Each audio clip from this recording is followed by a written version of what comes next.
Sebelum ceritanya dimulai, silahkan tulis di kolom komentar dari daerah mana saja teman-teman yang menonton cerita ini.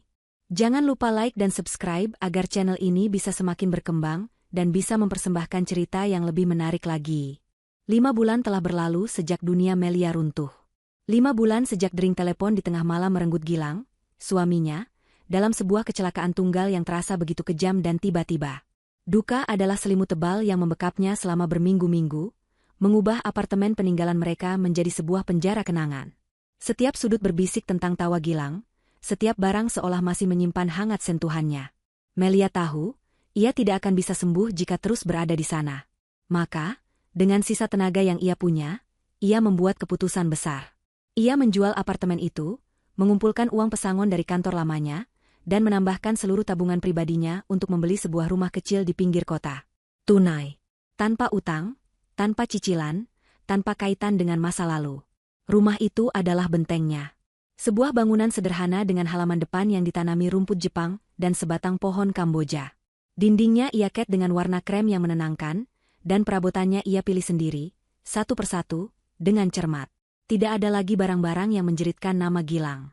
Disinilah Melia mulai menata kembali kepingan hidupnya. Pagi hari ia habiskan dengan menyiram tanaman. Siang hari ia bekerja dari rumah sebagai penerjemah lepas, dan malam hari ia habiskan dengan secangkir teh hangat sambil membaca buku. Keheningan adalah temannya, dan untuk pertama kalinya dalam 5 bulan, Melia mulai bisa bernapas sedikit lebih lega. Rumah ini adalah miliknya, sebuah bukti nyata bahwa ia bisa berdiri di atas kakinya sendiri. Sebuah awal yang baru. Malam itu, hujan turun dengan begitu derasnya, seolah langit menumpahkan seluruh bebannya ke bumi. Melia baru saja selesai membersihkan dapur dan hendak meringkuk di sofa dengan novel barunya. Suara gemericik air yang menghantam jendela kaca menjadi musik latar yang menenangkan.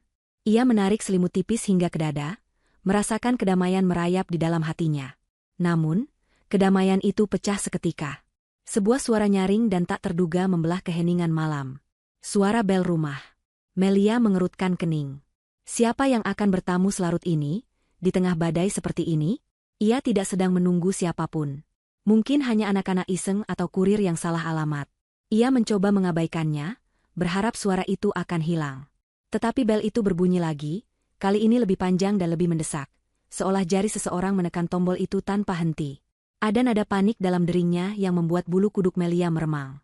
Dengan perasaan enggan dan sedikit was-was, ia meletakkan bukunya, bangkit dari sofa, dan berjalan menuju pintu depan. Ia mengintip dari lubang kecil di pintu. Di bawah cahaya remang lampu teras yang berpendar oleh tirai hujan, 2 sosok berdiri berimpitan. Seorang wanita parubaya dan seorang gadis yang lebih muda. Pakaian mereka basah kuyup, menempel di tubuh, dan beberapa koper besar tergeletak di samping mereka, sudah tergenang air hujan. Jantung Melia berdebar kencang saat ia mengenali mereka. Ibu Tarni, ibu mertuanya, dan Ratu, adik perempuan Gilang. Dengan napas tertahan, Melia membuka kunci dan menarik pintu. Angin dingin langsung menyelinap masuk, membawa hawa basah dan aroma tanah. Wajah Ibu Tarni tampak pucat dan letih. Rambutnya yang biasanya tersanggul rapi kini lepek dan berantakan. Ratu berdiri di belakangnya, wajahnya cemberut sambil memeluk tubuhnya sendiri yang kedinginan. Matanya menatap Melia dengan tatapan yang sulit diartikan. "Melia, nak," suara Ibu Tarni bergetar, entah karena kedinginan atau emosi. "Maafkan kami datang malam-malam begini. Bus kami mogok di jalan, ponsel kami mati semua." Melia masih terlalu terkejut untuk berkata-kata. Ia hanya bisa menatap mereka berdua, lalu ke koper-koper besar yang mereka bawa. Ini bukan kunjungan singkat. "Ibu, Ratu, ada apa?" Hanya itu yang berhasil keluar dari mulutnya. "Kami tidak bisa menghubungimu sama sekali. Kami khawatir sekali padamu. Sendirian di sini," lanjut Ibu Tarni, suaranya kini terdengar lebih mantap, seolah menemukan pijakan. Ia melangkah maju, memaksa Melia untuk mundur sedikit agar ia bisa masuk. Ratu mengikutinya seperti bayangan, menarik satu koper besar bersamanya, meninggalkan jejak air di lantai keramik yang baru saja Melia pel. "Tapi, kenapa membawa barang sebanyak ini?" tanya Melia, rasa bingungnya perlahan berubah menjadi firasat buruk. Ibu Tarni berhenti sejenak di ruang tamu. Matanya bergerak liar, memindai setiap sudut ruangan, dari sofa baru hingga hiasan dinding yang Melia pilih.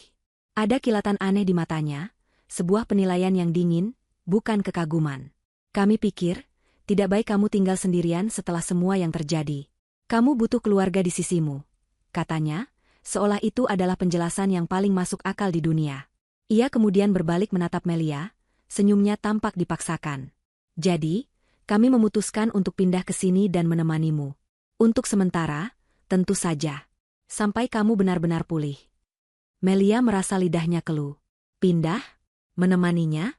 Tidak ada yang pernah membicarakan ini sebelumnya. Ibu Tarni bahkan tidak pernah menelepon untuk menanyakan kabarnya selama sebulan terakhir.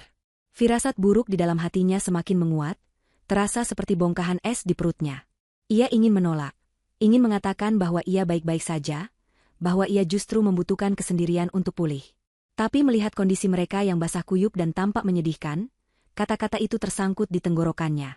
Rasa tidak tega dan kewajibannya sebagai menantu membuatnya ragu. Sudah, jangan berdiri di situ. Cepat ambilkan kami handuk. Dan kamar tamu di mana? Kami lelah sekali. Ratu memecah keheningan, suaranya ketus dan penuh perintah. Ia menjatuhkan dirinya di sofa baru Melia tanpa permisi, mengabaikan bahwa pakaiannya yang basah akan meninggalkan noda di kainnya. Melia hanya bisa mengangguk pasrah.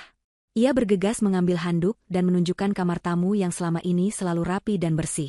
Sementara mereka berganti pakaian, Melia membuatkan teh hangat, otaknya masih berusaha memproses semua yang terjadi. Ini pasti hanya salah paham. Mungkin mereka benar-benar hanya akan tinggal beberapa hari sampai menemukan tempat lain. Ia mencoba meyakinkan dirinya sendiri. Ketika Ibu Tarni keluar dari kamar, ia sudah mengenakan daster yang ia bawa. Ia menghampiri Melia yang sedang berdiri termangu di dapur. Tanpa peringatan, ia menarik Melia ke dalam sebuah pelukan yang erat, terlalu erat hingga terasa menyesakan. Ibu Tarni menepuk-nepuk punggung Melia, namun kepalanya menoleh ke samping, matanya kembali menjelajahi interior rumah itu dengan tatapan menilai yang sama. Ia mendekatkan bibirnya ke telinga Melia, dan berbisik dengan suara rendah yang membuat Melia merinding. Mulai sekarang, biar ibu dan ratu yang menjagamu di sini, nak. Bisikan itu tidak terdengar seperti sebuah tawaran yang tulus. Itu terdengar seperti sebuah deklarasi, sebuah klaim kepemilikan. Saat Ibu Tarni melepaskan pelukannya, Melia bisa melihat dengan jelas bahwa tatapan mertuanya tidak tertuju padanya, melainkan pada seluruh rumah yang telah ia bangun dengan susah payah sebagai benteng pertahanannya. Dan malam itu, Melia sadar, bentengnya baru saja ditembus. Keesokan paginya, Melia terbangun bukan karena alarm ponselnya atau cahaya matahari yang menyelinap dari celah gorden, melainkan karena suara bising yang asing di rumahnya sendiri. Suara televisi dari ruang tamu menyala dengan volume yang memekakan telinga, menayangkan acara gosip pagi dengan gelak tawa yang riuh. Diikuti oleh suara benturan panci dan wajan dari arah dapur. Kedamaian yang selama ini menjadi sahabatnya telah lenyap dalam semalam, digantikan oleh kekacauan yang membuatnya pusing bahkan sebelum ia sempat membuka mata sepenuhnya. Dengan langkah berat, ia keluar dari kamar. Pemandangan yang menyambutnya membuatnya terdiam sejenak. Di ruang tamu, Ratu berbaring santai di atas sofa, kakinya diangkat ke atas sandaran lengan, matanya terpaku pada layar televisi. Beberapa bungkus camilan yang ia temukan di lemari dapur sudah terbuka di atas meja, remah-remahnya berceceran di atas karpet. Ratu bahkan tidak menoleh saat Melia lewat. Ia seolah sudah menjadi pemilik tempat itu. Di dapur, situasinya tidak lebih baik. Ibu Tarni sedang sibuk di depan kompor, memasak sesuatu yang menebarkan aroma bawang yang sangat kuat. Namun, bukan itu yang membuat Melia menghela napas. Meja dapurnya yang selalu bersih kini berantakan. Sisa kupasan bawang, cangkang telur, dan percikan minyak mengotori permukaannya.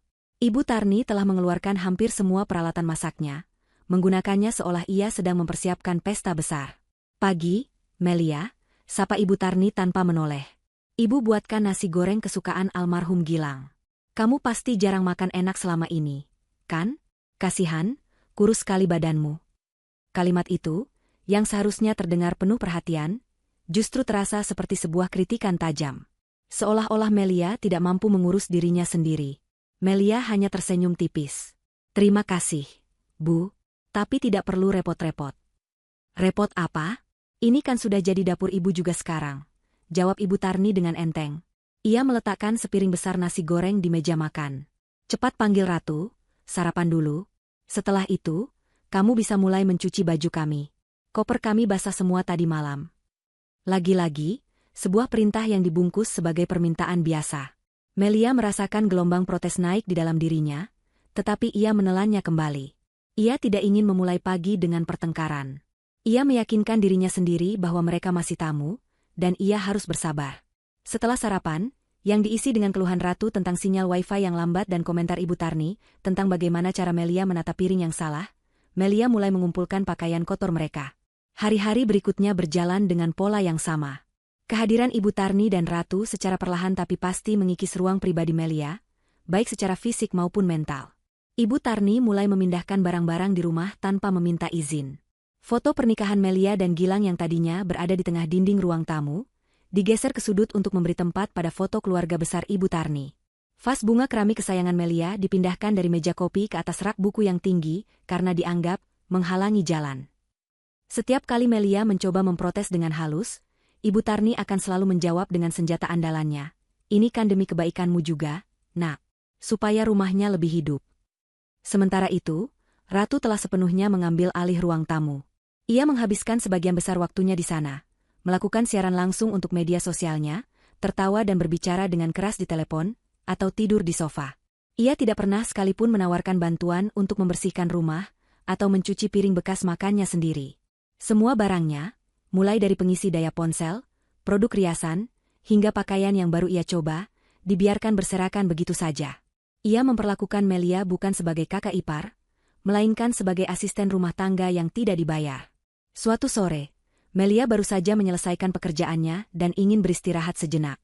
Ia masuk ke kamar mandi untuk mencuci muka, namun ia terkejut saat menemukan botol-botol perawatan kulit mahalnya terbuka dan isinya berkurang drastis.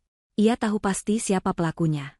Dengan napas dalam-dalam, ia menghampiri Ratu yang sedang asyik mengambil foto selfie di teras. "Ratu, apa kamu memakai krim malamku?" tanya Melia, berusaha menjaga suaranya tetap tenang. Ratu menoleh, sedikit terganggu. "Oh, iya, Kak. Aku coba sedikit tadi. Enak juga ya, mahal pasti. Besok aku pakai lagi, ya." "Tolong jangan dipakai lagi, Ratu. Krim itu resep dari dokter kulit, tidak cocok untuk semua orang," jelas Melia dengan sabar. Ratu tertawa meremehkan. "Halah, pelit banget sih, Kak. Cuma krim begitu saja. Lagi pula, apa gunanya pakai krim mahal-mahal kalau cuma di rumah terus? Kan tidak ada yang lihat." Melia terdiam, tidak tahu harus berkata apa lagi. Bukan masalah harga krimnya, tetapi masalah privasi dan rasa hormat yang sama sekali tidak ada. Ia merasa semakin terasing. Rumah yang seharusnya menjadi tempatnya berlindung kini terasa seperti wilayah pendudukan. Setiap hari adalah perjuangan untuk mempertahankan sedikit saja kendali atas hidupnya sendiri. Ia mencoba berbicara pada Ibu Tarni tentang perilaku Ratu. Berharap sebagai ibu, ia bisa menasihati putrinya. Namun, jawaban Ibu Tarni justru membuatnya semakin sakit hati. "Sudah, Melia. Maklumi saja, Ratu itu kan masih muda. Kamu sebagai kakaknya harus lebih banyak mengalah. Anggap saja ini cara kalian untuk jadi lebih akrab." Puncaknya terjadi pada suatu pagi di akhir minggu pertama mereka tinggal. Melia hendak menggunakan mesin cuci untuk mencuci pakaiannya. Namun, saat ia membuka tutupnya, mesin itu sudah penuh dengan pakaian. Pakaian Ibu Tarni dan Ratu. Melia menghela napas, memutuskan untuk menunggu giliran saja. Ia kembali ke kamarnya untuk membereskan beberapa hal. Beberapa jam kemudian, ia kembali ke ruang cuci, berharap mesinnya sudah kosong. Mesin itu memang sudah berhenti, tetapi semua pakaian basah masih teronggok di dalamnya. Saat itulah, Ibu Tarni muncul dari dapur sambil mengelap tangannya. "Oh, Melia. Ibu lihat kamu mau mencuci, ya? Sekalian saja jemurkan baju kami itu. Ibu mau lanjut memasak." Melia menatap tumpukan pakaian basah itu, lalu menatap ibu mertuanya. Ia sudah lelah mengalah. "Kenapa tidak dijemur sekalian tadi, Bu?" Ibu Tarni menatapnya dengan heran, seolah pertanyaan Melia adalah hal yang paling aneh ia dengar. "Loh, kan ada kamu. Buat apa ibu capek-capek menjemur kalau ada kamu yang bisa mengerjakan?" Saat itu, Melia benar-benar merasa seperti orang asing. Ia bukan lagi pemilik rumah, bukan lagi menantu yang dihormati, melainkan hanya sepasang tangan tambahan untuk melayani mereka. Ia berjalan ke pintu kamar mandinya untuk mengambil ember, dan di sanalah ia melihatnya. Tepat di depan pintu, tergeletak tumpukan baru pakaian kotor milik Ratu. Baju, celana, bahkan pakaian dalam, dilempar begitu saja di lantai, seolah itu adalah tempat sampah. Melia hanya berdiri mematung menatap tumpukan kain kotor itu. Di sebelahnya, Ibu Tarni berjalan mendekat dan melirik ke tumpukan yang sama. Lalu, dengan nada ringan tanpa rasa bersalah sedikitpun, ia menepuk bahu Melia. Nanti sekalian dicucikan ya, nak. Mesin cucimu bagus juga, pasti mahal. Kata-kata itu, terutama pujian tentang harga mesin cucinya, terasa seperti tamparan keras di wajah Melia. Mereka tidak hanya mengambil alih ruangannya, mereka juga menilai dan mengklaim barang-barangnya. Dalam keheningan ruang cuci yang lembab itu, sambil menatap pakaian kotor iparnya di lantai, Melia akhirnya mengerti. Ini bukan lagi kunjungan keluarga. Ini adalah sebuah invasi. Dan kesabarannya yang setipis benang, hampir putus. Suasana di rumah itu berubah dari tidak nyaman menjadi sangat mencekik. Melia merasa seperti berjalan di atas hamparan pecahan kaca setiap kali ia keluar dari kamarnya. Kesabarannya yang menipis membuatnya lebih waspada dan kurang toleran terhadap pelanggaran-pelanggaran kecil yang terus terjadi. Ia mulai menegur Ratu ketika musiknya terlalu keras, atau mengingatkan Ibu Tarni untuk membersihkan dapur setelah memasak.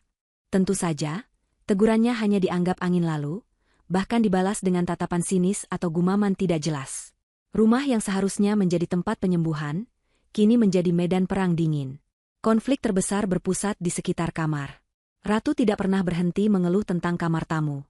Keluhannya selalu ia sampaikan kepada ibunya, namun dengan volume yang cukup keras agar Melia bisa mendengarnya dengan jelas dari ruangan lain. "Bu, panas sekali di kamar ini, jendelanya kecil," keluhnya suatu siang.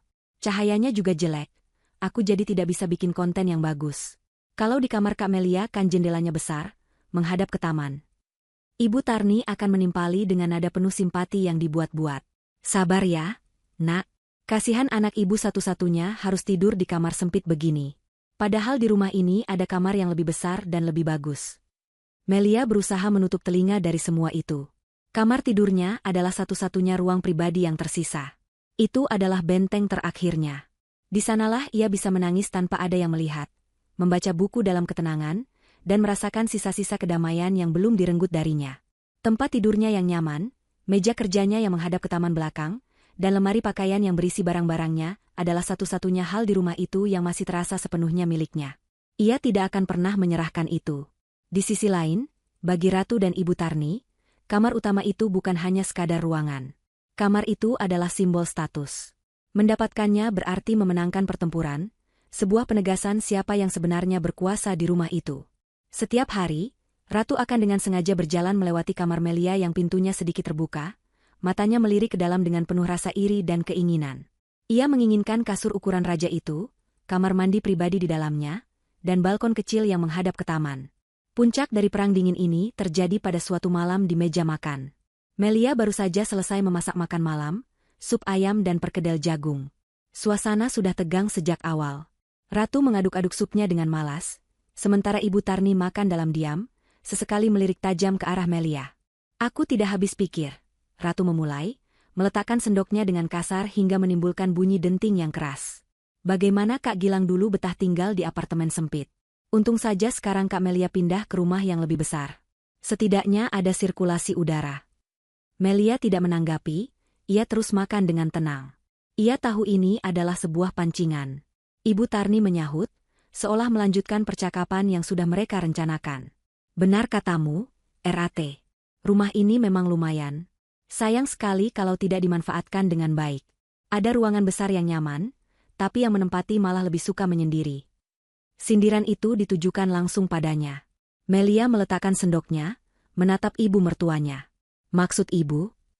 Ibu Tarni menghela napas panjang, memasang ekspresi seolah ia memikul beban terberat di dunia. Ia menatap Melia dengan tatapan yang seolah-olah penuh pengertian, namun terasa begitu dingin. "Melia, ibu dan Ratu di sini kan niatnya baik, ingin menemanimu. Tapi sepertinya kamu tidak nyaman dengan kehadiran kami. Ratu juga, tidurnya tidak pernah nyenyak sejak datang ke sini. Badannya pegal-pegal, sering masuk angin." Ia berhenti sejenak, membiarkan kata-katanya menggantung di udara. Lalu, dengan nada yang begitu ringan seolah ia hanya sedang menyarankan menu makan siang besok, ia menjatuhkan bom itu. "Melia, kamu kan perempuan, sendirian juga. Tidur di gudang kosong belakang kan bisa, tinggal diberi kasur lipat. Biar kamarmu dipakai Ratu, kasihan dia tidak nyaman tidur di kasur kecil. Kamar utama itu lebih cocok untuk anak gadis seperti dia." Waktu seolah berhenti. Suara detak jam dinding di ruang tamu terdengar begitu keras di telinga Melia. Gudang kosong. Ibu mertuanya baru saja menyuruhnya, sang pemilik rumah, untuk tidur di gudang. Sebuah ruangan di belakang dapur yang ia gunakan untuk menyimpan perkakas tua, cat sisa, dan barang-barang yang tidak terpakai. Ruangan itu lembab, berdebu, dan hanya memiliki satu jendela kecil di bagian atas yang hampir tidak bisa dimasuki cahaya. Penghinaan dalam usulan itu begitu luar biasa, begitu menusuk, hingga Melia merasa sulit bernapas. Ia menatap Ratu, yang duduk dengan ekspresi puas di wajahnya, seolah ia sudah tahu ibunya akan mengatakan itu. Lalu ia kembali menatap Ibu Tarni, yang menatapnya balik dengan tatapan menantang, menunggu reaksinya. Untuk pertama kalinya sejak mereka datang, Melia tidak menelan kembali perasaannya. Ia tidak memaksakan senyum atau mengangguk pasrah. Sebuah kekuatan dingin yang tidak ia kenali muncul dari dalam dirinya. "Tidak," katanya. Suaranya tidak keras, tetapi begitu tegas dan jelas hingga membuat Ibu Tarni dan Ratu sedikit terkejut. "Apa katamu?" tanya Ibu Tarni, nadanya meninggi. "Saya bilang tidak," ulang Melia, matanya menatap lurus ke arah ibu mertuanya. "Ini kamar saya. Saya tidak akan pindah kemana-mana. Kamar tamu sudah lebih dari cukup." Wajah Ratu langsung memerah karena marah. "Pelit sekali. Kami ini keluarga Kak Gilang, kami juga berhak tinggal dengan nyaman di sini. Kalian sudah tinggal di sini, dan saya sudah sediakan kamar yang layak. Kamar saya adalah privasi saya," balas Melia, suaranya tetap terkendali meski jantungnya berdebar kencang.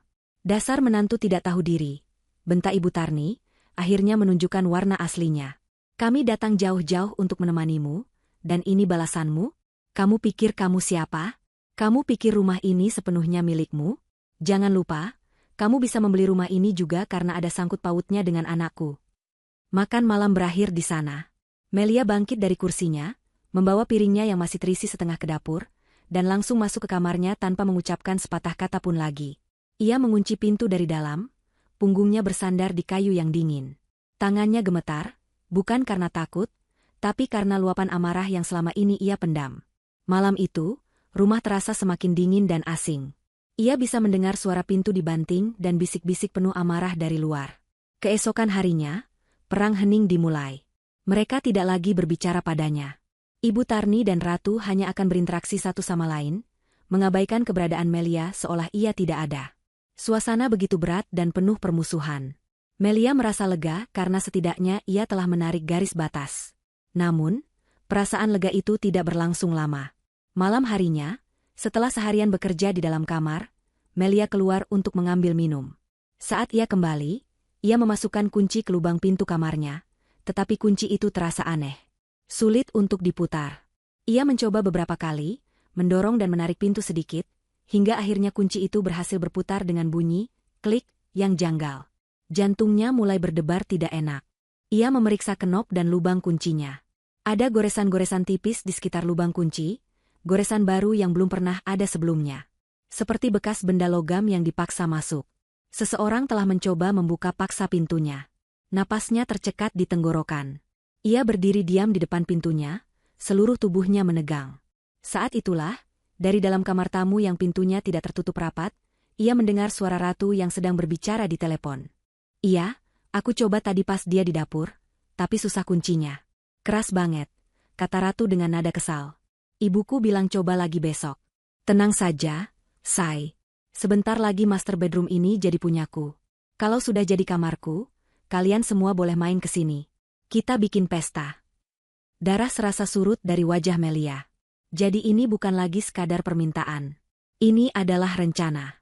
Mereka benar-benar berniat mengambil alih kamarnya dengan cara apapun. Rasa aman yang coba ia bangun di rumahnya sendiri, kini hancur berkeping-keping. Ia tidak lagi berhadapan dengan tamu yang tidak tahu diri, ia berhadapan dengan musuh yang tinggal di bawah atap yang sama. Sejak insiden percobaan pembobolan pintu kamarnya, Melia hidup dalam kewaspadaan penuh. Rumahnya tidak lagi terasa seperti rumah, melainkan sebuah wilayah sengketa di mana ia harus terus-menerus melindungi teritorinya. Setiap kali meninggalkan kamar, bahkan hanya untuk ke kamar mandi atau dapur, ia akan memastikan pintunya terkunci rapat. Kunci kamarnya kini selalu ada di dalam sakunya, terasa seperti sebuah jimat pelindung. Tidurnya tidak lagi nyenyak. Setiap suara derit lantai atau bunyi dari luar kamarnya di malam hari akan membuatnya langsung terjaga dengan jantung berdebar. Perang hening antara dirinya dan kedua penghuni lain di rumah itu semakin menjadi-jadi. Ibu Tarni dan Ratu kini bahkan tidak berusaha menyembunyikan permusuhan mereka. Mereka akan sengaja membuat suara gaduh saat Melia sedang fokus bekerja, atau memasak makanan yang baunya sangat menyengat hingga memenuhi seluruh rumah. Mereka berkomunikasi dengan suara keras satu sama lain, seringkali menyisipkan kalimat-kalimat sindiran yang jelas-jelas ditujukan untuknya. Namun, Melia memilih untuk tidak terpancing. Amukannya di meja makan malam itu telah memberinya satu pelajaran penting. Konfrontasi langsung hanya akan menguras energinya dan tidak akan mengubah apapun. Mereka tidak akan pergi hanya karena ia marah. Ia sadar, ia harus lebih pintar dari mereka. Maka, ia mulai mengamati dan mendengarkan. Ia menjadi bayangan di rumahnya sendiri, bergerak tanpa suara, telinganya selalu waspada menangkap setiap potongan percakapan di antara ibu dan anak itu. Dan dari sanalah ia mulai memahami gambaran yang jauh lebih besar dan lebih mengerikan daripada sekadar perebutan sebuah kamar tidur. Suatu sore, saat Melia sedang berada di kamarnya, ia mendengar Ibu Tarni dan Ratu berbicara di ruang tamu. Mereka mungkin mengira Melia sedang memakai penyuara telinga saat bekerja. Jadi bagaimana, Bu? Apa kita tunggu saja sampai dia bosan dan memberikan kamarnya? Tanya Ratu. Suara Ibu Tarni terdengar rendah dan penuh perhitungan. Sabar, Ratu. Mengambil alih kamar itu hanya langkah pertama. Ada yang lebih penting dari itu. Kita harus memikirkan jangka panjang. Jangka panjang bagaimana? Rumah ini, kata Ibu Tarni, suaranya terdengar begitu jelas. Rumah ini seharusnya menjadi hak kita. Hak keluarga Gilang. Bukan hanya miliknya seorang. Melia berhenti mengetik. Ia menahan napas, mendekatkan telinganya ke pintu. Tapi kan dia yang beli, Bu? Pakai uangnya sendiri, katanya, sahut Ratu, terdengar ragu. Uangnya dari mana? Dia bisa menabung sebanyak itu juga karena selama menikah dengan kakakmu, semua biaya hidupkan ditanggung Gilang. Uang gajinya utuh. Itu artinya, secara tidak langsung ini tetap harta bersama. Harta Gonogini, jelas Ibu Tarni dengan penuh percaya diri, seolah ia adalah seorang ahli hukum. Apalagi dia itu janda yang tidak punya anak. Menurut hukum adat, posisi ibu sebagai ibu kandung almarhum itu kuat. Seharusnya warisan anak ibu jatuhnya ke ibu, bukan ke istrinya sepenuhnya. Jantung Melia terasa seperti diremas. Jadi ini masalahnya. Bukan sekadar kamar, bukan sekadar ingin menemaninya. Ini tentang uang. Tentang harta. Tentang keserakahan yang tidak terbatas. Mereka sedang merencanakan untuk merebut rumahnya, satu-satunya aset berharga yang ia miliki, yang ia beli dengan keringat dan air matanya sendiri. Fakta bahwa ia membelinya 3 bulan setelah Gilang meninggal seolah tidak berarti apa-apa bagi mereka. Mereka telah menciptakan narasi mereka sendiri, sebuah kebohongan yang mereka yakini sebagai kebenaran untuk melegalkan niat busuk mereka. Perasaan dikhianati menjalari seluruh tubuhnya, terasa dingin dan menyakitkan. Ia selalu menghormati Ibu Tarni sebagai ibunya Gilang. Meskipun hubungan mereka tidak pernah terlalu hangat, ia tidak pernah menyangka ibu mertuanya bisa sejahat ini. Rasa duka atas kepergian Gilang kini bercampur dengan rasa muak terhadap keluarganya.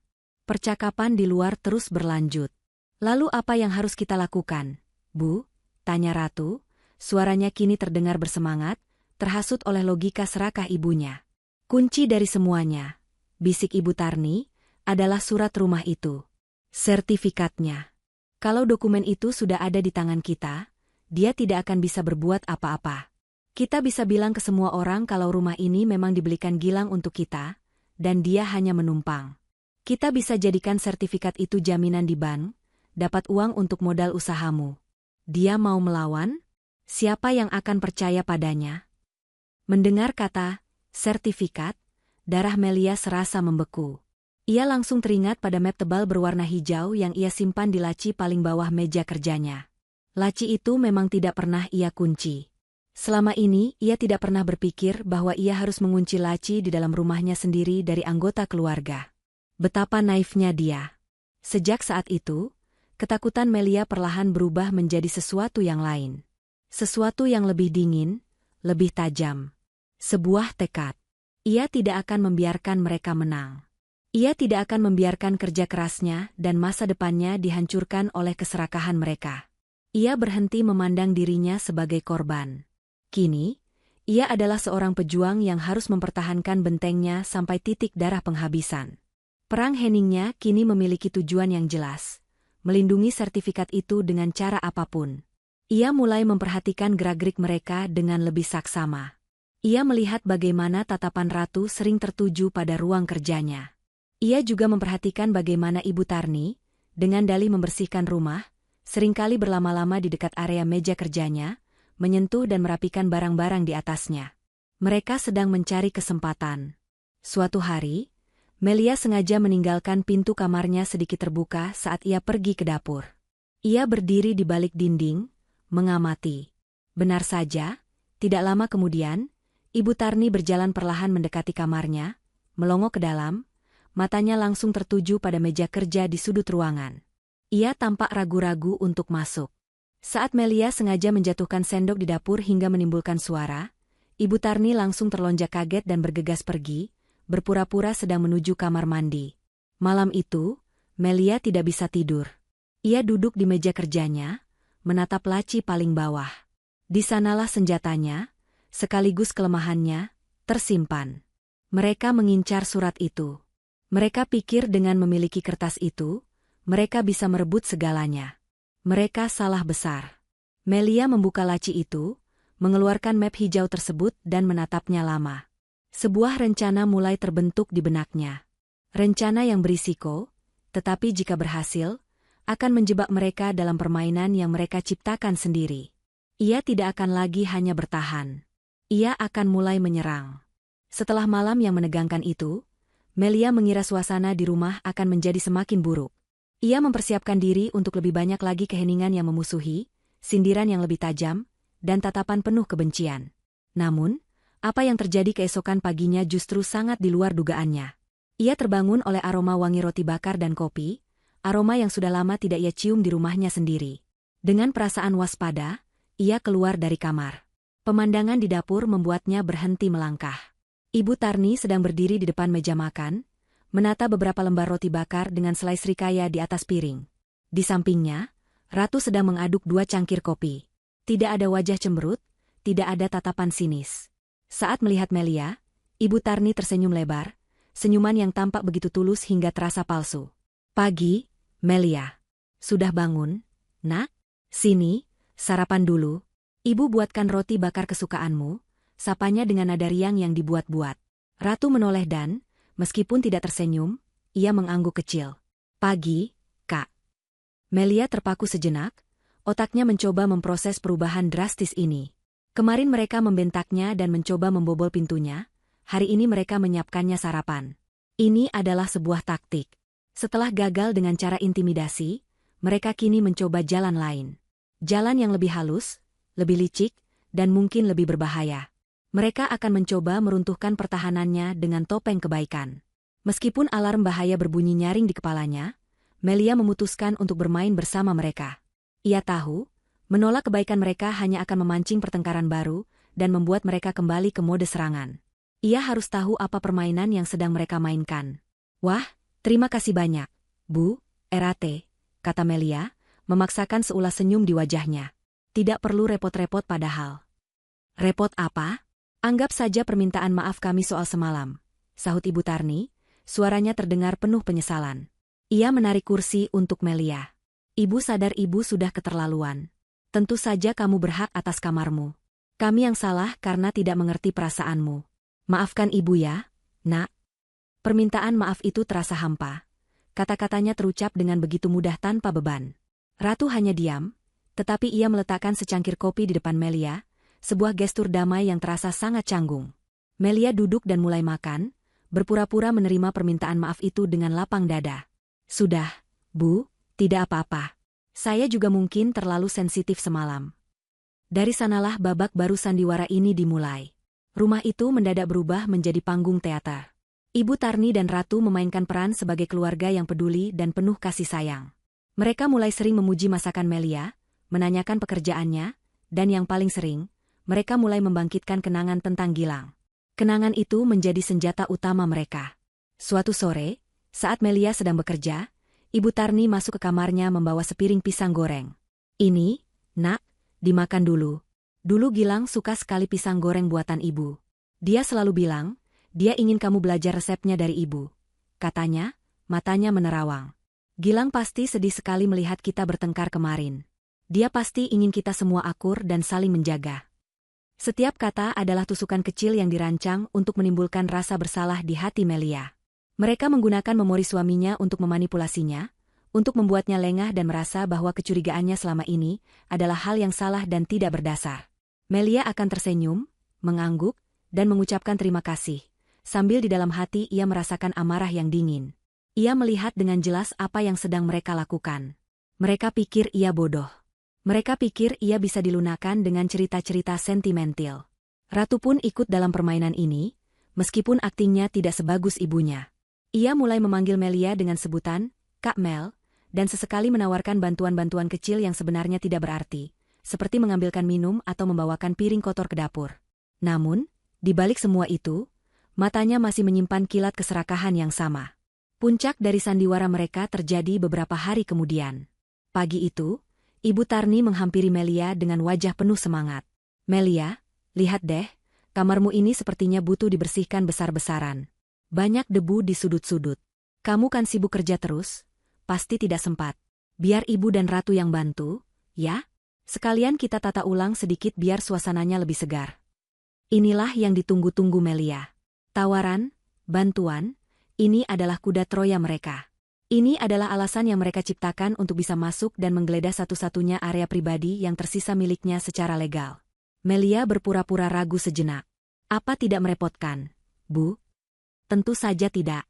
Kamu itu sudah seperti anak ibu sendiri. Ayo, kita kerjakan sama-sama, desak Ibu Tarni. Melia akhirnya setuju. Ia duduk di kursi kerjanya, menyalakan laptop dengan dalih harus menyelesaikan beberapa revisi, sementara matanya tidak pernah lepas dari gerak-gerik ibu dan anak itu. Ia sengaja membiarkan area di sekitar meja kerjanya sedikit berantakan, dengan tumpukan kertas dan buku-buku.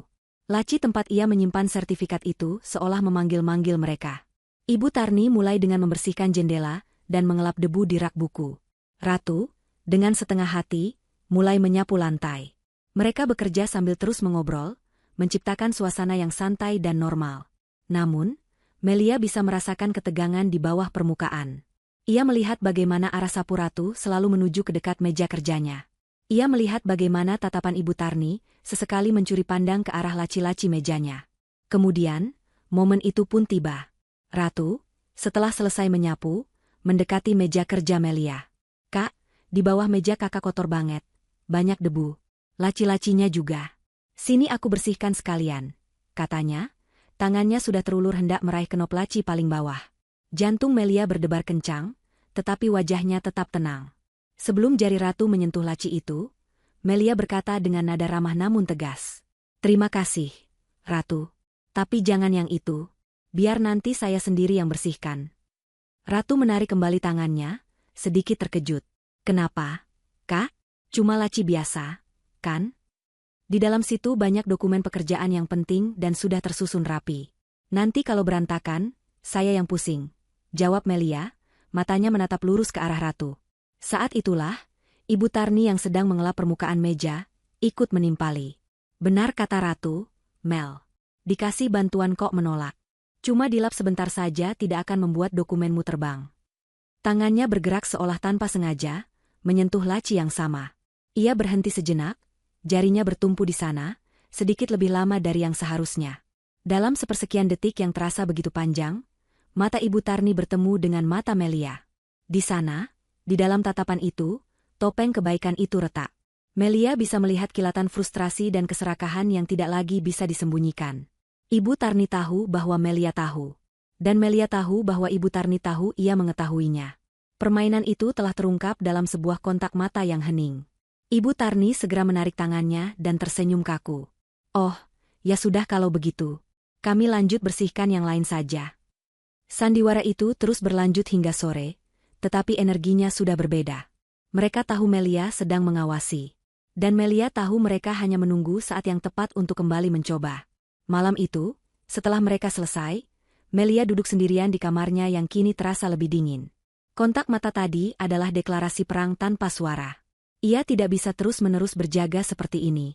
Ia tidak bisa selamanya duduk di depan lacinya untuk melindunginya. Ia harus mengambil langkah selanjutnya. Ia harus memindahkan medan pertempuran ke wilayah yang ia kuasai.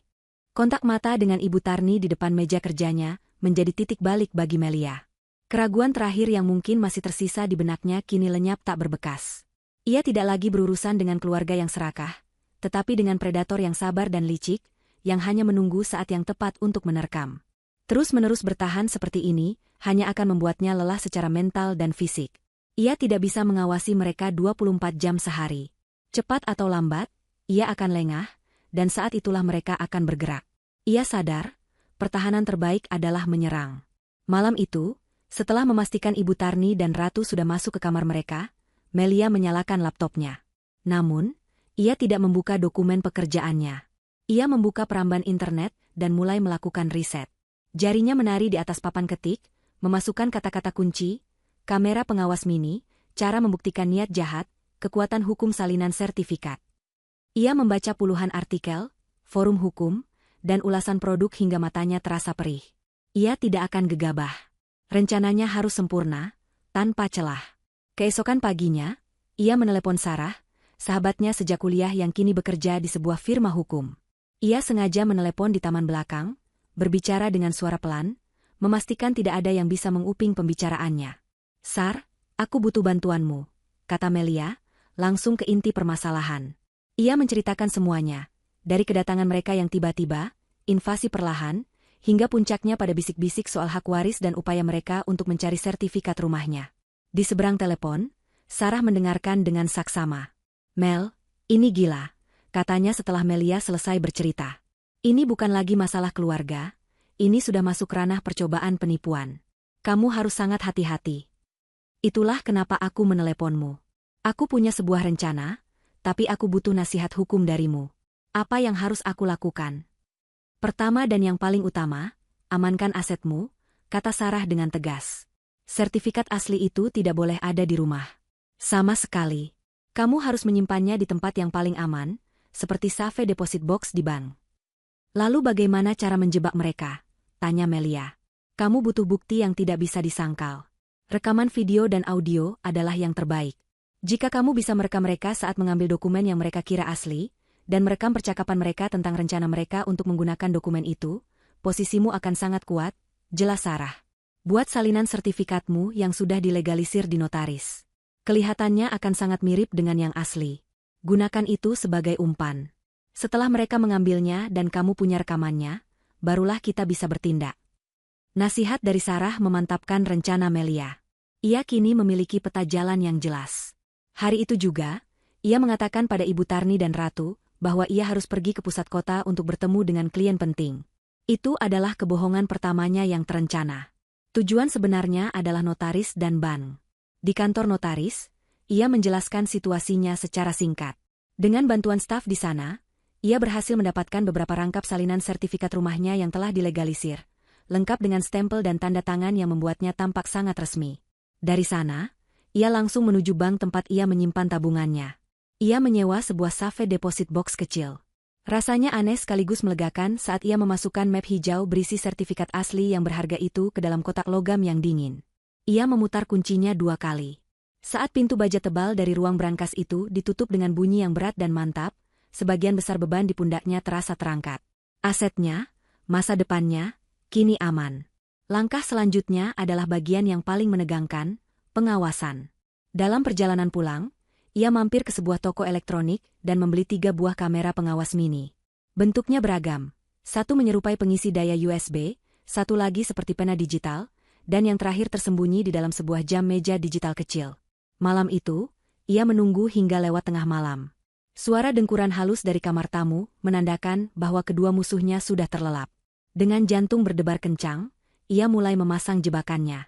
Ia bergerak dalam kegelapan, hanya diterangi oleh layar ponselnya. Kamera berbentuk pengisi daya USB, ia colokkan di stop kontak dekat meja kerjanya. Posisinya mengarah langsung ke laci target. Kamera pena ia selipkan di antara tumpukan alat tulis di atas meja. Dan yang terakhir, jam meja digital, ia letakkan di rak buku yang menghadap ke seluruh ruangan. Ia menguji koneksinya ke ponselnya, memastikan setiap sudut yang penting terekam dengan jelas. Keringat dingin membasahi pelipisnya. Setiap suara derit kecil di rumah membuatnya membeku. Setelah semua kamera terpasang dan berfungsi, ia mengambil salah satu salinan sertifikat yang sudah dilegalisir. Ia sengaja membuatnya sedikit lecek agar tidak tampak terlalu baru, lalu memasukkannya ke dalam map hijau yang sama persis dengan map aslinya. Dengan tangan yang sedikit gemetar, ia meletakkan umpan itu kembali ke dalam laci paling bawah meja kerjanya. Laci itu tidak ia kunci. Keesokan harinya adalah hari pertunjukan. Saat sarapan, Melia memasang wajah sedikit murung. "Bu, Erate," katanya, suaranya diatur agar terdengar sedih. "Tadi malam ibu saya telepon. Katanya ayah kurang sehat. Sepertinya saya harus pulang ke rumah orang tua saya selama 2 atau 3 hari untuk melihat keadaan ayah." Ibu Tarni langsung memasang wajah penuh simpati. "Oh ya, ampun. Tentu saja, Nak. Kamu harus pergi. Jangan khawatirkan rumah ini, ada ibu dan ratu yang jaga." Di balik matanya, Melia bisa melihat sebuah kilatan kemenangan. Ratu pun ikut menimpali. "Iya, Kak. Pergi saja. Salam buat ayah ya, semoga cepat sembuh." Akting mereka nyaris sempurna. Dan Melia membalasnya dengan akting yang tidak kalah meyakinkan. Ia mengemasi sebuah tas kecil dengan beberapa helai pakaian, wajahnya terus menunjukkan ekspresi khawatir. Siang itu, ia memesan taksi. Sebelum pergi, ia memeluk Ibu Tarni. "Saya titip rumah ya, Bu." "Pasti, Nak. Hati-hati di jalan," kata Ibu Tarni, menepuk punggungnya. Saat Melia masuk ke dalam taksi dan mobil itu mulai menjauh dari rumahnya, ia tidak menoleh ke belakang. Ia mengeluarkan ponselnya, membuka aplikasi yang terhubung dengan kamera-kamera tersembunyi itu. Jantungnya berdebar kencang. Ia melihat, melalui layar kecil di tangannya, Ibu Tarni dan Ratu masih berdiri di depan pintu, melambai padanya. Namun begitu taksi berbelok di ujung jalan, senyum di wajah mereka lenyap. Mereka saling pandang, dan sebuah seringai penuh kemenangan terbit di wajah mereka berdua sebelum mereka bergegas masuk kembali ke dalam rumah. Umpan telah dilempar. Jebakan telah dipasang. Kini, ia hanya perlu menunggu. Taksi yang membawa Melia melaju membelah sisa-sisa hujan. Ia tidak menuju ke stasiun atau terminal bus yang akan membawanya ke rumah orang tuanya. Rencananya tidak sesederhana itu. Ia tidak mungkin bisa tenang di rumah orang tuanya, terlalu jauh dari pusat kendali. Sebaliknya, ia meminta sopir untuk mengantarnya ke sebuah apartemen sewa harian yang sudah ia pesan secara daring. Letaknya hanya beberapa kilometer dari rumahnya. Sebuah marka sementara yang bersih, anonim, dan memiliki koneksi internet yang kencang. Itu saja yang ia butuhkan. Begitu masuk ke dalam unit apartemen yang dingin dan berbau pengharum ruangan, ia tidak membuang waktu untuk membongkar tasnya. Ia langsung duduk di sofa, menyambungkan ponselnya ke pengisi daya, dan membuka aplikasi kamera pengawas. Matanya terpaku pada layar kecil itu, jantungnya berdebar seperti genderang perang. Jendela apartemen di hadapannya menampilkan pemandangan kota yang sibuk, tetapi dunia Melia saat itu menyempit menjadi 3 kotak video kecil di genggamannya. 3 sudut pandang yang akan menjadi saksi bisu atas kejahatan yang akan terjadi. Di layar, ia melihat Ibu Tarni dan Ratu menutup pintu depan setelah kepergiannya. Seringai kemenangan yang ia lihat sekilas tadi kini terpampang jelas di wajah mereka. Ratu bahkan melakukan tarian kecil yang konyol. Akhirnya dia pergi juga. "Aku sudah tidak tahan harus bersandiwara baik di depannya," seru Ratu, suaranya terdengar sedikit redam melalui mikrofon kamera. "SST, jangan keras-keras. Sabar," desis Ibu Tarni, meskipun matanya berkilat penuh antisipasi. "Kita jangan terburu-buru. Biar aman, kita tunggu 1 jam lagi. Pastikan dia sudah benar-benar jauh. Sekarang, kita masak makan siang dulu. Kita harus terlihat normal." Melia mengamati dengan napas tertahan. Ibunya benar-benar licik. Mereka melanjutkan aktivitas seolah tidak ada apa-apa. Mereka memasak, makan sambil menonton televisi, bahkan Ratu sempat melakukan siaran langsung di media sosialnya, menunjukkan kegiatan santai di rumah kakak ipar. Semua itu adalah alibi yang mereka bangun. Melia memaksa dirinya untuk tetap tenang. Ia membuat secangkir teh, mondar-mandir di ruangan apartemen yang terasa asing, namun matanya tidak pernah lepas dari layar ponsel lebih dari beberapa detik. Setiap menit terasa seperti 1 jam. Akhirnya, setelah hampir 2 jam berlalu, momen itu tiba. Ibu Tarni mematikan televisi. Ia bertukar pandang dengan Ratu. Sebuah anggukan kecil, sebuah sinyal. Mereka bangkit serempak dan berjalan menuju kamar Melia. Jantung Melia terasa seperti berhenti berdetak. Kamera di rak buku yang berbentuk jam digital menangkap gambar mereka saat memasuki ruangan. Mereka tidak langsung menuju meja. Sekali lagi, sebuah sandiwara kecil untuk diri mereka sendiri. Ratu membuka lemari pakaian Melia, jemarinya menyentuh kain-kain baju dengan tatapan iri. Lihat, Bu, bajunya bagus-bagus. Pasti mahal semua. Nanti kalau kita sudah punya uang, kamu bisa beli yang lebih bagus dari ini, jawab Ibu Tarni. Ia sibuk melihat-lihat ke bawah tempat tidur dan ke belakang gorden. Sebuah pencarian palsu. Akhirnya, mereka mendekati target utama, meja kerja. Kamera dari pengisi daya USB memberikan sudut pandang yang sempurna, menangkap setiap detail wajah mereka yang tegang. Coba kamu yang buka, RAT, perintah Ibu Tarni. Dengan tangan yang sedikit gemetar, Ratu berjongkok dan menarik kenop laci paling bawah. Laci itu terbuka dengan mulus tanpa perlawanan. Keduanya menahan napas saat melihat sebuah map hijau tergeletak di dalamnya. Ratu mengeluarkannya dengan hati-hati, seolah itu adalah sebuah relik suci. Ia menyerahkannya pada Ibu Tarni. Dengan jari-jari gemetar penuh semangat, Ibu Tarni membuka map itu. Matanya membelalak saat melihat kertas dengan kop surat Badan Pertanahan Nasional. Ia tersenyum, senyum kemenangan yang paling murni dan paling jelek yang pernah Melia lihat. Dapat? Desisnya, suaranya bergetar karena euforia. Benarkan kataku. Dia itu bodoh dan ceroboh. Menyimpan surat sepenting ini di laci yang bahkan tidak dikunci. Ratu mencondongkan tubuhnya lebih dekat. Matanya berbinar-binar. Ini asli kan, Bu? Jangan-jangan cuma fotokopian. Tentu saja asli, kamu lihat ini. Ibu Tarni menunjuk stempel dan tanda tangan yang tertera di salinan yang telah dilegalisir itu. Lihat stempel basahnya. Kertasnya juga tebal. Ini yang asli. Hahaha, akhirnya. Berakhir sudah penderitaan kita, RAT. Ibu Tarni memeluk putrinya dengan erat. Mereka berdua tertawa, tawa lega yang terdengar mengerikan di telinga Melia. Setelah puas merayakan, mereka mulai merencanakan langkah selanjutnya. Dan setiap kata yang mereka ucapkan terekam dengan jelas oleh mikrofon tersembunyi. Besok pagi, jangan sampai kesiangan, kata Ibu Tarni, nadanya kini berubah menjadi serius dan penuh perintah. Kita langsung ke Bank Surya Kencana yang ada di jalan utama itu. Ingat, bilang ke petugasnya kalau ini rumah warisan dari almarhum Gilang. Kamu kan anak dan ibu ini ibunya, kita ahli waris yang sah. Kalau mereka tanya soal Kak Melia, tanya Ratu. Bilang saja dia sudah setuju, tapi sedang di luar kota. Kita butuh uangnya cepat untuk modal usahamu. Butik online MU itu. Kita ajukan pinjaman 500 juta. Ibu sudah hitung, harga rumah ini pasti lebih dari itu. Nanti sisanya bisa buat pegangan ibu dan untuk renovasi rumah sedikit. Kata Ibu Tarni, otaknya sudah bekerja cepat menyusun rencana pengeluaran uang yang bahkan belum mereka dapatkan. Lalu kalau Kak Melia pulang dan tahu suratnya hilang. Ibu Tarni tertawa meremehkan. Dia mau apa? Dokumennya ada di tangan kita. Dia tidak punya bukti apa-apa. Kalau dia macam-macam, kita usir saja sekalian dari rumah ini. Bilang ke semua orang kalau dia menantu durhaka yang mau merebut hak mertua dan adik iparnya. Siapa yang akan percaya padanya? Cukup. Melia sudah mendengar semua yang ia butuhkan. Tangannya yang dari tadi terkepal erat kini perlahan rileks. Tidak ada lagi gemetar. Tidak ada lagi debaran jantung yang menggila. Yang ada hanya perasaan dingin yang aneh, sebuah ketenangan yang menakutkan.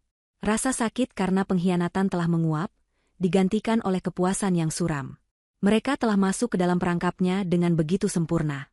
Dengan gerakan yang mantap dan terukur, ia menekan tombol rekam di aplikasinya, memastikan seluruh video itu tersimpan. Ia mengunggahnya ke penyimpanan awan, lalu mengirim salinannya ke alamat email pribadi dan ke email Sarah, pengacaranya.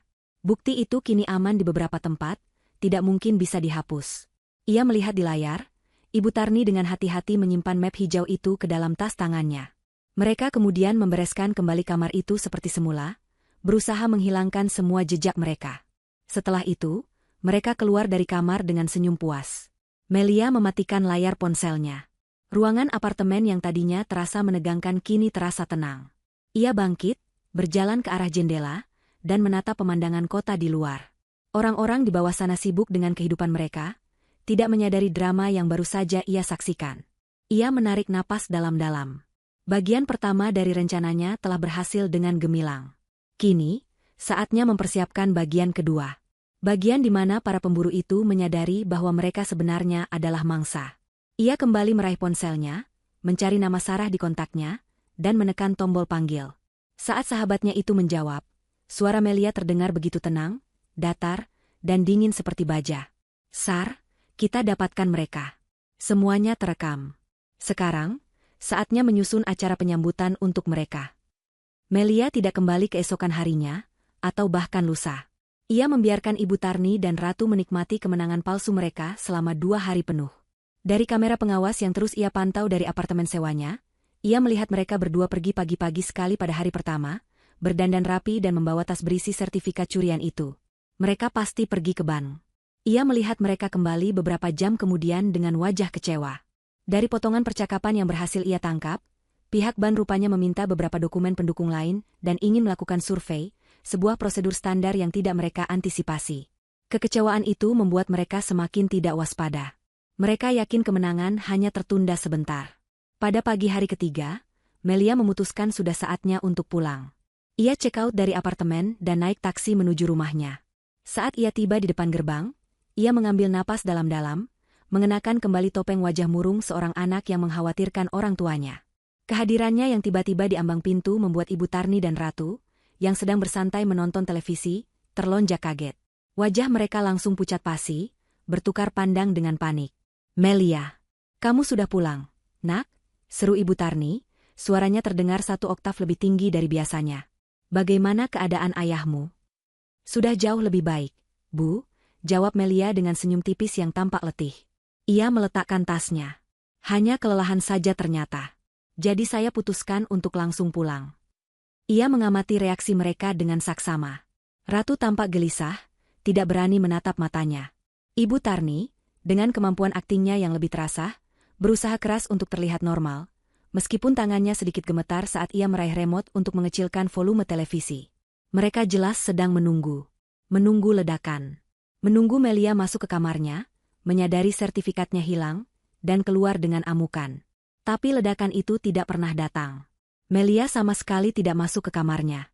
Ia justru duduk di sofa, bergabung dengan mereka. "Wah, rumah bersih sekali. Terima kasih ya, Bu, RAT, sudah dijaga dengan baik," katanya dengan nada tulus. Pujian itu membuat mereka semakin bingung dan takut. Ini tidak sesuai dengan skenario yang ada di kepala mereka. Kenapa dia begitu tenang? Apa dia belum tahu? Atau jangan-jangan dia tahu sesuatu? Paranoia mulai merayap di benak mereka. Melia melanjutkan permainan psikologisnya. "Saya merasa bersalah sekali sudah merepotkan kalian. Kalian sudah berbaik hati menemani saya di sini, malah saya tinggal pergi." Ia bangkit menuju dapur. "Sebagai ucapan terima kasih, malam ini biar saya yang masak makanan spesial." Sikapnya yang ramah dan ceria adalah sebuah siksaan yang jauh lebih hebat daripada teriakan atau tuduhan. Ibu Tarni dan Ratu hanya bisa mengangguk dengan kaku. Pikiran mereka dipenuhi berbagai kemungkinan terburuk. Sepanjang sisa hari itu, Melia bersikap seolah tidak ada beban. Ia memasak sambil bersenandung, ia menanyakan kegiatan Ratu di media sosial, ia bahkan memijat pundak Ibu Tarni yang mengeluh pegal. Setiap sentuhan dan kata-katanya yang ramah terasa seperti bara api bagi mereka berdua. Malam harinya, setelah makan malam yang canggung di mana hanya Melia yang banyak bicara, ia mengumumkan rencananya. "Bu, RAT, karena saya bersyukur sekali ayah sudah diberi kesehatan lagi, dan juga sekalian kita mendoakan almarhum Gilang, saya berencana mengadakan pengajian kecil besok pagi," katanya dengan wajah berseri-seri. "Saya mau mengundang Pak RT dan beberapa ibu-ibu tetangga terdekat saja. Tidak usah ramai-ramai." Ibu Tarni dan Ratu saling pandang. Sebuah pengajian? Ide itu terdengar begitu normal dan saleh, hingga meredakan sedikit paranoia mereka. Mungkin ini alasan dibalik sikap baiknya. Mungkin ia benar-benar tidak tahu apa-apa. Ini justru kesempatan bagus bagi mereka untuk menunjukkan citra sebagai keluarga yang rukun dan agamis di depan para tetangga. "Tentu saja, nak. Ide yang bagus sekali," jawab Ibu Tarni cepat.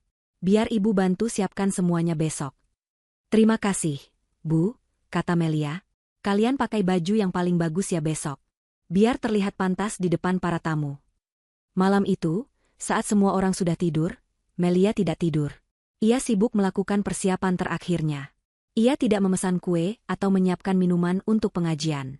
Sebaliknya, ia menyelinap ke ruang tamu dan dengan hati-hati menyambungkan laptopnya ke televisi layar datar yang ada di sana menggunakan kabel HDMI. Ia menyembunyikan laptop di balik rak, hanya menyisakan tetikus nirkabel yang ia genggam. Ia membuka berkas video rekaman dari kamera tersembunyi, mengaturnya agar siap diputar kapan saja. Setelah itu, ia mengirim beberapa pesan singkat kepada Sarah, pengacaranya, dan 2 orang kontak lain yang telah Sarah siapkan. Manajer dari Bank Surya Kencana dan seorang petugas polisi yang merupakan teman lama Sarah. Semuanya telah dikonfirmasi. Panggung telah siap. Keesokan paginya, suasana rumah terasa berbeda. Ada antisipasi yang aneh di udara. Ibu Tarni dan Ratu sudah bangun pagi-pagi, mengenakan gamis terbaik mereka dan wajah yang telah dipoles riasan. Mereka sibuk menata kursi di ruang tamu, tersenyum manis pada Melia, sepenuhnya yakin bahwa mereka akan menjadi bintang dalam acara pagi itu. Pukul 9, para tamu mulai berdatangan. Pak RT datang pertama, diikuti oleh Ibu RW dan 3 orang ibu-ibu pengajian lainnya.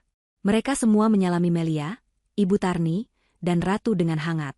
Melia menyambut mereka dengan senyum tenang, sementara kedua antagonis itu sibuk tebar pesona, menunjukkan betapa mereka adalah keluarga yang harmonis.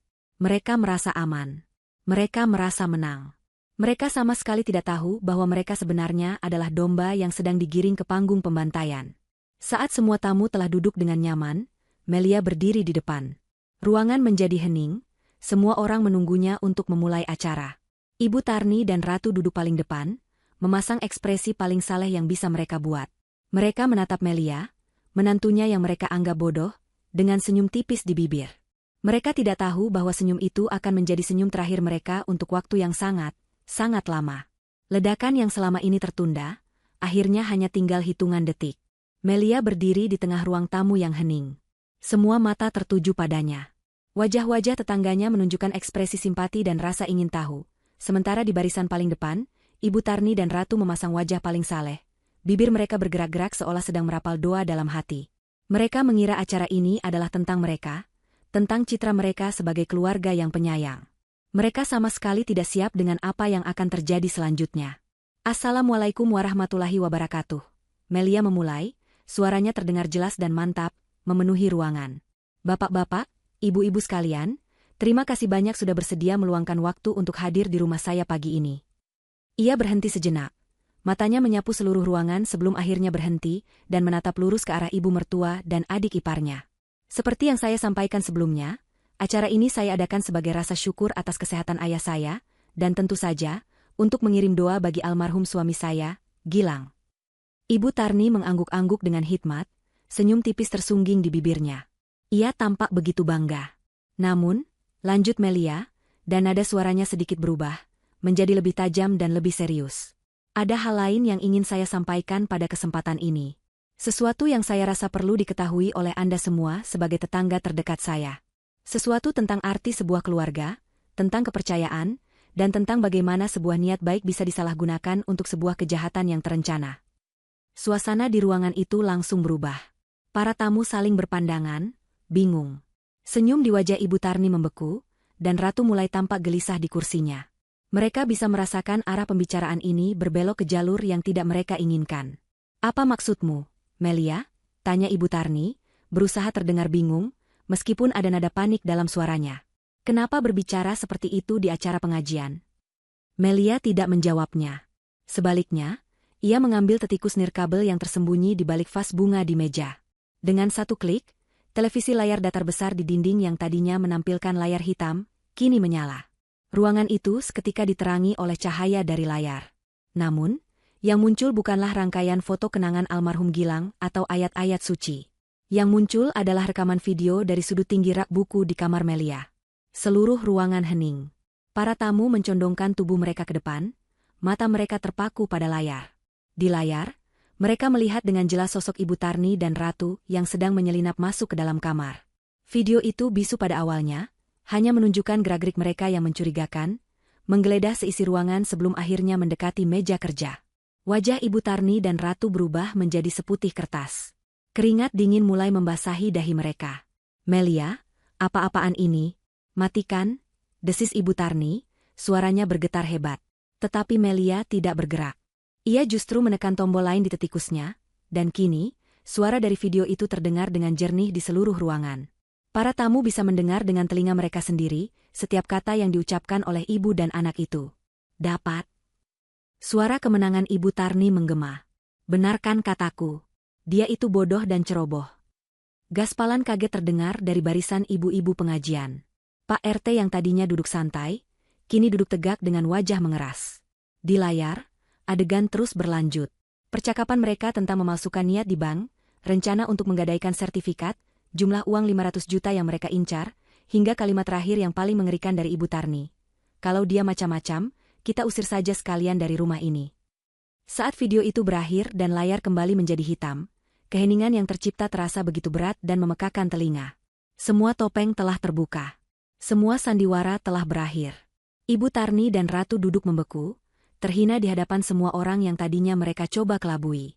Wajah-wajah tetangga yang tadinya menatap mereka dengan ramah, kini berubah menjadi tatapan penuh jijik, amarah, dan penghinaan. Ini fitnah. Ibu Tarni akhirnya berhasil menemukan suaranya, berteriak dengan histeris. Ia bangkit dari kursinya, jarinya menunjuk ke arah Melia. Video itu rekayasa. Dia menjebak kami. Dia menantu tidak tahu berterima kasih. Ratu ikut menangis, mencoba membangun simpati. Kami hanya ingin membantu membersihkan kamarnya. Kami tidak mengambil apa-apa. Namun, tidak ada seorang pun yang percaya. Bukti itu terlalu nyata, terlalu telak. Melia tetap tenang di tengah kekacauan itu. Ia berjalan ke sebuah lemari kecil, membukanya, dan mengeluarkan map hijau yang menjadi barang bukti utama. Ia pasti telah mengambilnya kembali dari tas Ibu Tarni saat mereka lengah tadi pagi. Ia mengangkat map itu tinggi-tinggi.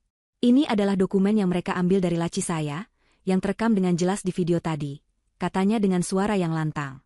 Ia kemudian menatap Pak RT. Dan perlu saya jelaskan kepada Bapak dan Ibu semua, dokumen ini adalah salinan yang sudah saya siapkan. Saya melakukan ini karena saya sudah tahu niat busuk mereka. Ia menarik napas dalam-dalam sebelum melepaskan pukulan terakhirnya. Rumah ini, 100% saya beli dengan uang hasil kerja keras saya sendiri. 3 bulan setelah suami saya meninggal dunia. Sertifikat aslinya, yang asli, tersimpan dengan aman di dalam brankas bank. Pengakuan itu menghapus keraguan terakhir yang mungkin masih ada. Kebohongan Ibu Tarni tentang harta Gonogini dan hak waris hancur berkeping-keping. Pak RT, sebagai kepala lingkungan di sini, lanjut Melia, suaranya kini sedikit bergetar, bukan karena takut, tapi karena kelegaan. Saya sebagai warga Bapak, memohon perlindungan dari tindakan percobaan penipuan dan pencurian yang telah mereka lakukan di rumah saya sendiri. Pak RT bangkit berdiri, wajahnya merah padam karena marah. Ibu Tarni, saya benar-benar tidak menyangka. Saya sangat kecewa. Perbuatan ibu ini sudah mencoreng nama baik lingkungan kita. Tepat saat Ibu Tarni hendak meluncurkan sumpah serapah lagi, suara bel pintu terdengar di seluruh rumah. Sekali lagi, seperti malam kedatangan mereka, suara bel itu menjadi pertanda perubahan. Dengan langkah yang mantap, Melia berjalan dan membuka pintu.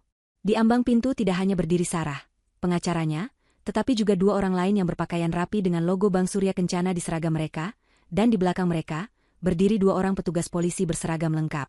Ruang tamu yang tadinya riuh oleh bisik-bisik kini kembali sunyi senyap. Ibu Tarni dan Ratu menatap ke arah pintu dengan mata terbelalak ngeri. Wajah mereka menunjukkan kengerian murni saat menyadari bahwa ini bukanlah sekadar penghinaan sosial. Pengadilan di ruang tamu mereka baru saja akan diresmikan oleh hukum negara. Polisi itu melangkah masuk, tatapan mereka tertuju lurus pada ibu dan anak yang kini gemetar ketakutan. Perjalanan mereka telah berakhir di sini. Saat kedua polisi itu melangkah masuk, ruang tamu yang tadinya terasa panas oleh ketegangan kini terasa dingin oleh kehadiran hukum yang tak terhindarkan. Salah satu petugas, seorang pria parubaya dengan wajah tegas, mengangguk singkat pada Melia sebelum pandangannya tertuju pada Ibu Tarni dan Ratu yang gemetar. "Selamat pagi," katanya dengan suara berat yang berwibawa. "Kami dari kepolisian sektor terdekat. Kami di sini untuk menindaklanjuti laporan yang dibuat oleh Ibu Melia melalui kuasa hukumnya, Ibu Sarah, atas dugaan tindak pidana percobaan penipuan dan pencurian dokumen." Pria berseragam dari Bank Surya Kencana kemudian maju selangkah. "Dan kami dari pihak bank bisa mengonfirmasi," katanya, menatap langsung ke arah Ibu Tarni, "bahwa ibu ini, bersama putrinya, memang telah datang ke kantor kami 2 hari yang lalu dan mencoba mengajukan pinjaman dengan menggunakan dokumen yang sekarang kami ketahui adalah salinan sertifikat milik Ibu Melia. Semuanya telah terhubung. Video, saksi, laporan resmi. Tidak ada lagi celah untuk berbohong." Ratu langsung menangis meraung-raung, sementara Ibu Tarni, menyadari semuanya telah berakhir, jatuh terduduk di kursi dengan tatapan kosong.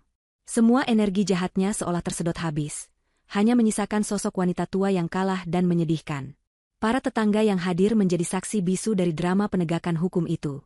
Mereka melihat dengan mata kepala sendiri bagaimana Ibu Tarni dan Ratu, setelah diinterogasi singkat, diminta untuk ikut ke kantor polisi. Prosesnya berjalan cepat dan efisien. Tidak ada lagi teriakan histeris, hanya isak tangis Ratu yang memilukan dan kebisuan Ibu Tarni yang menakutkan. Saat mereka digiring keluar dari rumah itu, melewati wajah-wajah tetangga yang menatap mereka dengan campuran iba dan jijik, itulah hukuman sosial pertama mereka. Sebuah parade kehinaan yang akan mereka ingat seumur hidup. Setelah mobil polisi menghilang di ujung jalan, para tamu pamit satu persatu, memberikan kata-kata dukungan dan pelukan singkat pada Melia. Pak RT adalah yang terakhir pergi. Kalau ada apa-apa lagi, jangan sungkan panggil saya, Bu Melia. Saya dan seluruh warga di sini akan menjaga Ibu, katanya dengan tulus. Akhirnya, Melia sendirian. Ia berdiri di tengah ruang tamunya yang kini terasa begitu luas dan sunyi. Keheningan ini berbeda. Bukan lagi keheningan yang mencekam, melainkan keheningan yang membebaskan. Ia menutup pintu depan, menguncinya, dan bersandar sejenak di sana. Ia menarik napas panjang dan dalam, lalu mengembuskannya perlahan, melepaskan semua beban, semua amarah, dan semua ketakutan yang telah membelenggunya selama berminggu-minggu. Perang telah usai, dan ia telah menang. Proses hukum berjalan seperti yang diperkirakan Sarah. Dengan bukti rekaman video yang tak terbantahkan dan kesaksian dari pihak Ban, Ibu Tarni dan Ratu tidak bisa mengelak. Mereka dinyatakan bersalah. Ratu, yang dianggap ikut serta secara aktif, dijatuhi hukuman beberapa bulan penjara. Ibu Tarni, mengingat usianya, mendapatkan hukuman percobaan dengan kewajiban lapor dan sanksi sosial yang berat. Berita tentang perbuatan mereka menyebar seperti api di kalangan keluarga besar. Mereka menjadi aib. Tidak ada sanak saudara yang mau menjenguk atau membantu. Mereka benar-benar ditinggalkan, menuai buah dari keserakahan mereka sendiri. Secara finansial, mereka hancur. Secara sosial, mereka mati. Karma telah menuntaskan tugasnya dengan sempurna. Bagi Melia, hidupnya dimulai kembali. Hal pertama yang ia lakukan adalah memanggil tukang kunci dan mengganti seluruh kunci di rumahnya. Kemudian, dengan bantuan beberapa teman, ia mengemasi setiap barang yang ditinggalkan oleh Ibu Tarni dan Ratu. Setiap helai pakaian, setiap sikat gigi, setiap benda yang mengingatkannya pada kehadiran mereka, ia masukkan ke dalam kardus. Ia mengirim kardus-kardus itu ke alamat seorang kerabat jauh mereka tanpa sepatah kata pun. Setelah rumahnya bersih dari jejak fisik mereka, ia melakukan pembersihan secara spiritual. Ia membuka semua jendela lebar-lebar, membiarkan udara segar dan sinar matahari masuk, mengusir hawa pengap dan energi negatif yang tertinggal. Ia menyetel musik yang ceria, membersihkan setiap sudut rumah sambil menari kecil, dan menata ulang perabotannya kembali ke posisi yang ia sukai. Rumah itu kembali menjadi miliknya, seutuhnya. Bulan-bulan berlalu. Trauma dari kejadian itu memang meninggalkan bekas, tetapi tidak melumpuhkannya. Sebaliknya, pengalaman itu telah menempa Melia menjadi pribadi yang jauh lebih kuat, lebih tegas, dan lebih bijaksana. Ia tidak lagi ragu untuk berkata, tidak, dan ia belajar untuk mempercayai intuisinya. Pekerjaannya sebagai penerjemah lepas semakin sukses. Ia mulai kembali bersosialisasi dengan teman-temannya, tertawa lepas tanpa beban. Ia bahkan mengadopsi seekor kucing kecil berwarna oranye yang ia beri nama Mentari, yang kini menjadi teman setianya di rumah yang damai itu. Suatu pagi yang cerah, 6 bulan setelah pengadilan di ruang tamunya, Melia duduk di balkon kamarnya. Balkon kecil yang sama, yang dulu begitu didambakan oleh Ratu. Di tangannya ada secangkir teh melati yang hangat. Kucingnya, Mentari, mendengkur puas di pangkuannya. Sinar matahari pagi yang keemasan menyinari wajahnya, memberinya kehangatan yang menyenangkan. Ia menatap taman kecilnya yang kini rimbun oleh bunga-bunga yang ia tanam sendiri. Tidak ada lagi sisa amarah atau dendam di hatinya. Yang ada hanyalah rasa syukur dan kedamaian yang mendalam. Ia telah melewati badai tergelap dalam hidupnya dan keluar sebagai pemenang, bukan dengan kebencian, tetapi dengan kecerdasan dan ketegasan. Rumah ini, yang pernah coba direbut darinya, kini berdiri kokoh sebagai monumen atas kekuatannya. Hidupnya kini sepenuhnya miliknya. Fajar yang baru telah tiba, dan cahayanya terasa begitu indah.